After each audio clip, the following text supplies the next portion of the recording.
नहीं, श्री राम मुद्दा नहीं, अब की बेरोजगारी मुद्दा। हाँ। 400 पार कैसे? कैसे जनता के भरोसे, जैसे 17 में जीते, 22 में जीते, हाँ। 24 फिर जीत जाएंगे। आप तो कह रहे हैं कि इस बार जो है सब कुछ पार हाँ, एक मुश्किल से 24 इलेक्शन इनका आखिरी है। नहीं चलने वाला, रोजगार चलना चाहिए, रोजी रोटी मिलनी चाहिए। ये भाषण जो है देश के नेता जनता को मूर्ख बनाते हैं। नमस्कार, मैं Dilip Kumar Dubey, news for nation पे आप सभी का स्वागत है। लोकसभा चुनाव के पहले चरण का तारीख नज़दीक आ चुका है। 19 अप्रैल से उत्तर पश्चिमी यूपी, उत्तराखंड समेत तमाम राज्यों में चुनाव होना है। जहां एक और भाजपा यूपी समेत अन्य राज्यों में लगभग अपनी रैली चुनाव प्रचार संपन्न कर चुकी है, वहीं ईद के बीतने के बाद यूपी में विपक्ष में वो भी कहा जाए सपा प्रमुख अखिलेश यादव ने अब तक मात्र 2 या 3 रैली कर पाए। हम इस समय राजधानी लखनऊ के दारुल सफा पे मौजूद हैं। यहाँ पे किसी के चेहरे पे कुछ नहीं लिखा कि कौन किस पार्टी से है, कौन क्या है, कौन किसका समर्थक है। हम इन सब के मन को परखते हैं, किसके मन में मुद्दा है, किसके मन पे विचारधारा है, किसकी बात क्या है, क्या कुछ है, हम सारी बातों को परखते हैं। अब की बार किसकी सरकार? अब आप वोट दोगे तो आपकी व्यवस्था, आपका मुद्दा आएगा। आज हम लोगों को, आम जनता को अच्छी शिक्षा नहीं मिल रही है। अगर अच्छी शिक्षा नहीं मिलेगी, नहीं, सवाल अभी वोटिंग का नहीं, ये काम तो चुनाव आयोग का है कि हम ज़्यादा से ज़्यादा प्रतिशत में वोट करा सकें। आखिर ऐसा क्या आन पड़ा कि आज आपको अपनी मुद्दा रखने से पहले सिर्फ वोटिंग के लिए अपील करना पड़ रहा है? नहीं, मैं इसलिए कर रहा हूँ कि आम जनता को जागरूक ही नहीं किया गया है कि अपना वोट किसके लिए दिया, किस बात के लिए दिया जाए। लोग आज वोट देते किसके लिए देते हैं, ये नहीं जानते किसके लिए दिया जाए ना। जब तक आप अपनी चीज़ को, अपने मुद्दे को पहचानोगे नहीं तो आप बिक जाओगे। बाद में कहोगे नेता ठग है। आपकी बार किसकी सरकार चाहता है, बताइए महोदय। देखिए, सबसे बड़ी चीज़ तो ये है, भाजपा सरकार ने जो भी कदम उठाए हैं, ठीक, कुछ लोग कहते हैं नाजायज उठाए हैं, कुछ कहते हैं नहीं। आपकी बात बेरोजगारी मुद्दा रहेगा, श्री राम मंदिर मुद्दा रहेगा, क्या रहेगा? नहीं, श्री राम मुद्दा नहीं, अब की बेरोजगारी मुद्दा। हाँ, अभी तक तो श्री राम मुद्दा चल रहा था। अब की बेरोजगारी मुद्दा होना चाहिए। देश भर में सब भाजपा के लोग, शराब का व्यापार बंद होना चाहिए। एनडीए के लोग तो कह रहे हैं 400 पार, पूरा उनका दावा है। अरे कहीं दावा नहीं है, जीत रहे हो। हर बार तो दावा करते हो। और हाँ, क्या कह रहे हैं? जीत रहे हैं 400 पार। 400 पार, सुनिए दादा, कह रहे हैं 400 पार। आइए इधर, आइए पास में। जीत रहे हैं 400 पार कैसे? कैसे जनता के भरोसे, जैसे 17 में जीते, 22 में जीते, 24 फिर जीत जाएंगे। आप तो कह रहे हैं कि इस बार जो है सब कुछ पार। हाँ, एक मुश्किल से 24 इलेक्शन इनका आखिरी है। कहाँ इसके बाद वोट कहाँ दे पाएंगे? बीमार हो आपको कह रहे हैं आपका हम बीमार हो जाएंगे। हमें 90 साल तक जिंदा रहना है, तब तो भाजपा ही वोट दी। ठीक है। आपकी बार किसकी सरकार चाचा? मतलब जनता की सरकार, जनता की सरकार। विपक्ष बिल्कुल जो है यूपी में सुस्त है। अभी 2 दिनों से जो है अखिलेश यादव ने चुनाव प्रचार शुरू किया है। कृपया आप लोग अपने आँख का रोशनी को, या तो कम दिखाई दे रहा है तो आँख का रोशनी का ग्लास का पावर बढ़ा लीजिए। आइए, कहाँ? या तो हकीकत को बयां करिए। अभी गुरु एक ने कहा कि साहब 400 पार, बहुत अच्छी बात है साहब। 400 पार तो सर्वे हो गया कि साहब 400 पार मोदी जी ने कहा, लेकिन 400 किलो RDX आने के बाद 43 हमारे सैनिक मार दिए गए। सेना के शहादत पे थे। अब आप समझिए, जो भी आंकड़ा, आप देखिए, अब 400 की बात आई। भाई बहुत अच्छी बात है। ये पूर्वांचल की भाषा है। पूर्वांचल में पार कहा जाता है बाहर को। सुनते रहे, लड़ाई आपको लड़ना है। 400 पार मने बाहर, एक्सेस मने बाजू, मने बगल। तो मोदी जी ने सही कहा, कभी कभी सरस्वती जुबा पर बास कर देती है। मोदी जी ने कहा कि साहब हम 400 पार ले रहे हैं, तो 400 पार का मतलब 143 सीट। तो उन्होंने सही कहा। इसके लिए मोदी जी को बार बार बधाई, और उनके नेताओं को बार बार बधाई, उनके समर्थकों को बार बार बधाई। और सबसे अच्छा अच्छा ढंग से बधाई भारतीय जनता पार्टी के कार्यकर्ताओं को, जो अपने भविष्य से, अपने राष्ट्रभक्ति से, अपने त्याग से, अपने तप से, अपने बलिदान से। बीजेपी साफ है 400 पार। एक मिनट, बीजेपी साफ है 400 पार। 400 देखिए इतना बड़ा आरोप आपके सामने। कांग्रेस जो है वो 4 सीट शायद यूपी में भी नहीं आ रही है। कम से 80 सीट हम जीत रहे हैं, भाजपा जीत रही है। और कांग्रेस अकेले यूपी में नहीं है भाई, गठबंधन है, गठबंधन है। अच्छा बताइए, कांग्रेस तो 25-30 साल सुनिए, स्वर्गीय मुलायम सिंह के बाद अखिलेश यादव कोई चुनाव जीत पाए? न 17 जीत पाए, न 19 लोकसभा में कुछ कामयाबी मिली उनको, न 22 में जीत पाए, न एक मेयर बना पाए वो। उनको आप जबरदस्ती गिन रहे हैं, वो तो फील्ड में है ही नहीं। कह रहे हैं आप कहीं नहीं जीत पाए। कौन? गठबंधन, विपक्ष तो लगातार जीतता आया है। एक मेयर लेकिन जो है के नाम पर राजनीति होगी तो सबसे पहले आप ही लोग ने बड़ी स्थिति बड़ी खराब होगी। नहीं, मुद्दा ये है। दूसरी बात ये है कि जब आप सत्ता के हथियार से किसी का गला काटेंगे, ये रोना धोना नहीं चलेगा। लड़ाई जारी है। पहला चरण का चुनाव होने वाला है। आप 2 दिन पहले अगर आप जिस विपक्ष नहीं, आप विपक्ष का समर्थन तो बिना हत्था निहत्ता है, उनके पास ईडी है, सीबीआई है, तो ये रोना धोना चुनाव जीतेंगे। रोना धोना तो है ही है। भावनात्मक नहीं, सबका अधिकार, सबका अधिकार। एक मिनट हम बता दें आपको, बोल लीजिए। भावनात्मक रूप से जनता जो है, जिसको प्रताड़ित किया जाता है, तो जनता उसके पक्ष में आती है। जितना चलना हो चलिए, जितना आपको सत्ता का इस्तेमाल करना है, जितना आपके सत्ता का इस्तेमाल करना है, किसी को जेल भेजिए, किसी को डरवाइए, किसी को धमकाइए। आप सुनिए, इधर जवाब दीजिए। उससे कोई मतलब नहीं है। फायदा हुआ है। और भाजपा जो है केवल बताइए क्या फायदा है, आप बताइए। आप तो लड़ाई चल रही है यहाँ जहाँ राजनीतिक दल लड़ रहे हैं, वहाँ जनता भी आपस में लड़ रही है। आप बताइए। एक सेकंड हमको एक सेकंड हमको बताइए कि विपक्ष के पास विपक्ष जो है वही ईडी सीबीआई कानून लाया था, और वही जो है ईवीएम विपक्ष लाया था।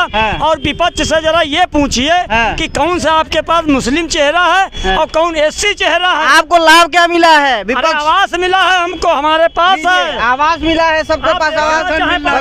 राशन ये देख के नहीं मिला जा रहा है कि ये इंदिरा गांधी घर के हैं, ये समाजवादी अखिलेश यादव घर के हैं। यहाँ ये राशन देख के नहीं मिल रहा है। मैंने सिफारिश चीज ये बताइए, ये सुन लीजिए, मुझसे रो रहे थे कि भैया हमारा आवाज दिलवा दो, मैंने इनकी सिफारिश की। दोनों लोग लेते रहे, वाया करके दोनों लीजिए। हाँ बोलिए। मैंने भाषण आवास के आगे आप कहाँ टिक रहे हैं? देखिए, राशन और भाषण से काम नहीं चलने वाला, रोजगार चलना चाहिए, रोजी रोटी मिलनी चाहिए।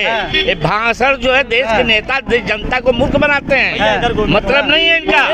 जब तक हमें रोजगार नहीं चाहिए, हमको रोजी चाहिए, रोटी चाहिए। 22 में राशन जो है का मतलब सुन लीजिए, राशन का मतलब हमको भिखारी बना दिए। भिखारियों को राशन दिया जाता है। बता रहे भिखारी हो गया है, भिखारी हो गया है, देश भिखारी हो गया। सुनिए, रोजगार इनके मतलब ये है, डीएसपी जियाउल हक को मरवा देते थे ये लोग। सुनिए, रोजगार का मतलब समाजवादी पार्टी सरकार थी।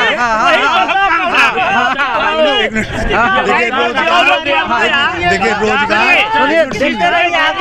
अरे सुनिए, नौजवान का मरवाया वो भाजपा के साथ खड़ा। अरे सुनिए, बताइए। राजा भैया, अरे राजा भैया रुक जाए एक मिनट, सुनिए हमारी बात सुनिए। 62 रोजगार के लिए कह रहे हैं, 62,000 वहाँ पे मरवा दिए। इन्होंने सवाल किया कि राजा भैया भाजपा के साथ नहीं है भाई, वो सपा के साथ जा रहे हैं। आपको मालूम है नहीं है? बताइए। हाँ ये आप बताइए, 24 में क्या? 24 में भाजपा का सफाया है, 100% है। कैसे सफाया? ऐसे मुंह से सफाया? मुंह से अभी 2 दिन पहले चुनाव प्रचार शुरू हुआ है। चुनाव प्रचार अभी 2 दिन पहले शुरू हुआ है। आप हमको ये बताइए कि हम बताएं? हाँ आप ही बताइए। आप बताइए किस मुद्दे पे भाजपा को वोट दिया जाएगा? हाँ भैया कहाँ गए? आप भी एक बढ़िया कुर्ता पहने हुए हैं और ये भी जो है पूरा लोहिया कुर्ता पहना हुआ है। ये पूछ रहे हैं कि इस बार भाजपा को किस मुद्दे पर वोट दिया जाए, कौन सा लाभ है? इनका सवाल है ये। भाजपा आप समझ लीजिए गुंडा मुक्त। अरे रुक जाइए, आप भी तो बुढ़ा गए हैं। आइए आप भी तो बुढ़ा गए।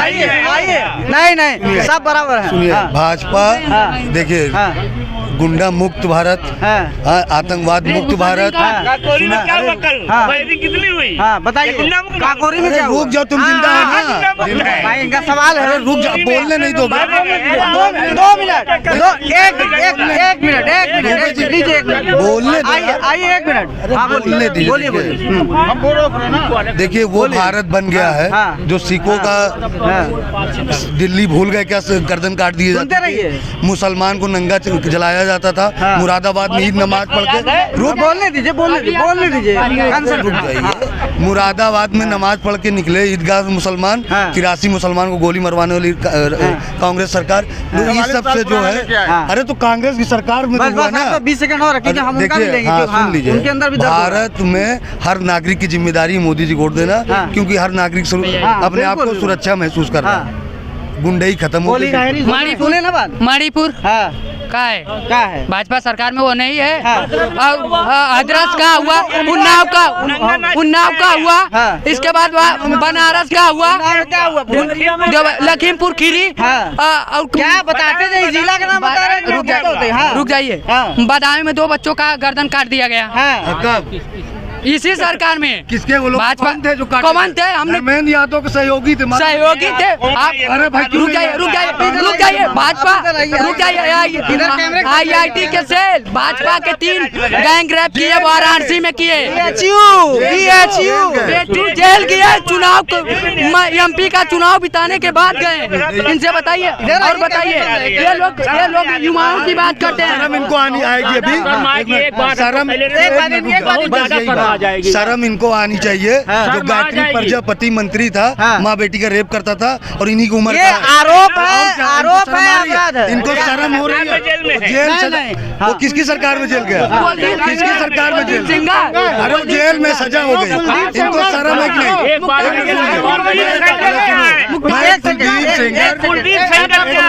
पूरी बात सुन लीजिए दुबे जी। मैं कुलदीप सेंगर की उनका भी सुनेंगे। आप मजबूत हैं, आप उनका भी सुनिए। अकेले 4 लोग अच्छा, अकेले कहाँ? सुन लीजिए, हम कह रहे हैं कुलदीप सेंगर ने कहा, बिल्कुल मैं मान रहा हूँ गलत है, मुझे शर्मिंदा ऐसे नेता को रहना ही नहीं चाहिए। मैं तो कह रहा हूँ मैं जूता से मारूंगा। ये मारेंगे गायत्री प्रजापति को? बताइए, जवाब दीजिए। भूषण शरण सिंह, अरे मैं भी उनको नेता नहीं मानता। भूषण शरण सिंह क्या है यार? मैं उनको नेता नहीं मानता, मैं नहीं मानता। प्रजापति को पूछ लीजिए, गायत्री प्रजापति पार्टी में जो जाए, चाहे बलात्कारी हो चाहे कातिल हो, सब सही है। एक सवाल एक सेकंड इधर आ जाओ, इधर। अरे हाथ तो जाओ। ब्रजभूषण सोनर का स्टेटमेंट आपने सुना है कभी? ब्रजभूषण सोनर का स्टेटमेंट सुना है कि अगर मैं दोषी साबित होऊंगा तो खुद फांसी की सजा का हकदार हूँ। सुनो, मैं चोरी अरे बात तो साबित करके अच्छा, एक सेकंड चोर है, बता दूं। नहीं, हम इससे बढ़ते हैं आगे बढ़ते हैं। देखिए बच्चे हैं, इन्होंने लखीमपुर का जिक्र किया। लखीमपुर की जानते हैं आप, जब उनका यहाँ पे यूपी में लाना था तो यूपी गवर्नमेंट ने विरोध किया उसका, तो अपना वकील खड़ा ठीक है। मुद्दा बदलते हैं। देखिए मुद्दा ये है कि आप नहीं सुनिए, अब आप लोग धार चला दिया, किसानों में मरवा दिया। सुनिए मरवा दिया। सुनिए, अजय मिश्रा का बेटा, वो इधर आइए, शर्म नहीं आई? इधर आइए, सुनिए। एक सवाल PM मोदी ने सवाल आपसे, सुनिए, कुछ देर की खामोशी है, फिर शोर आएगा। कुछ देर की खामोशी है, फिर शेर आएगा। आज भाजपा का वध, कल समाजवादी पार्टी का दौर आएगा। वाह, देखिए दौर का था, लोगों ने इतना चुराया दौर को, जो है ना, जो दौर का था, दौरा दे के दिल खत्म कर डाले। ये लोग ने कहा इतना घोटाला कर दिया, हर चीज में, जो लोहिया से लेके हर हॉस्पिटल सब चोरी। एक सवाल आपसे, एक सवाल, किस घोटाले में भाजपा सरकार शामिल नहीं है बताइए? इतने घोटाले किए हैं, आपने एक FIR कराया। FIR की सरकार में होगा? क्यों नहीं होगा? काहे नहीं होगा? आपका डर रहे हैं क्या? घोटाला आपको करना है। आप भी घोटाला किए क्या? डर रहे हैं क्या? अब ये भट्टी कटेगी तब घोटाला होगा। क्यों डर रहे हैं? एक एप्लीकेशन दीजिए। एक बात बताइए, मौत का डर है? एक बात हाँ मरवा दिया जाता है यार, तो सरेआम जेल में डाल दिया जाता है। एक ही नौटंकी ये चोला खत्म कर दो, ये नौटंकी वाला चोला एक ही सुनिए करने का मतलब है आपको घर द्वार से उतार के जेल में डाला जाएगा। सुनो तो इधर आओ कि आरएसएस भाजपा मरवाती है, आप जैसे गुंडों दलालों को मरवाती है। तो आप कौम के दलाल टीका लगा के कुछ लोग दलाल बन जाते हैं और कुछ टोपी लगा के दलाल। ये दलालों गुंडों की भाजपा खत्म कर देगी और आने वाले वक्त में आपका खात्मा है। अरे और क्या कर रहे हैं आप? क्या कर रहे हैं दलाल? क्यों नहीं कर रहे भाई? हम नौकरी कर रहे हैं, मेहनत कर रहे हैं। फायर कराए आप? सुनिए एक सेकंड इधर आइए, आप जा रहे हैं, इधर आइए। एक सवाल मेरा सवाल ये है, क्यों नहीं करा? क्यों कर रहे हैं आप? सच्चा है ना? क्यों कर रहे हैं? एक सवाल करें, डर क्यों है? एक सवाल डर क्यों है? डर क्यों है?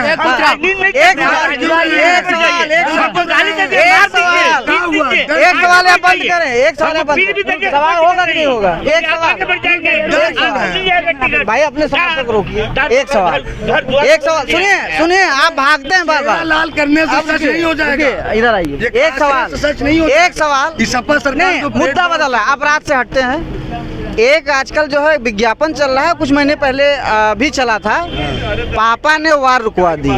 इस पापा ने वार रुकवा दी, इसे आप क्या मानते हैं? सुनिए मोदी, अरे सुनिए तो चाचा, मोदी है। सुनिए गर्म हो गए, सुनिए पाप।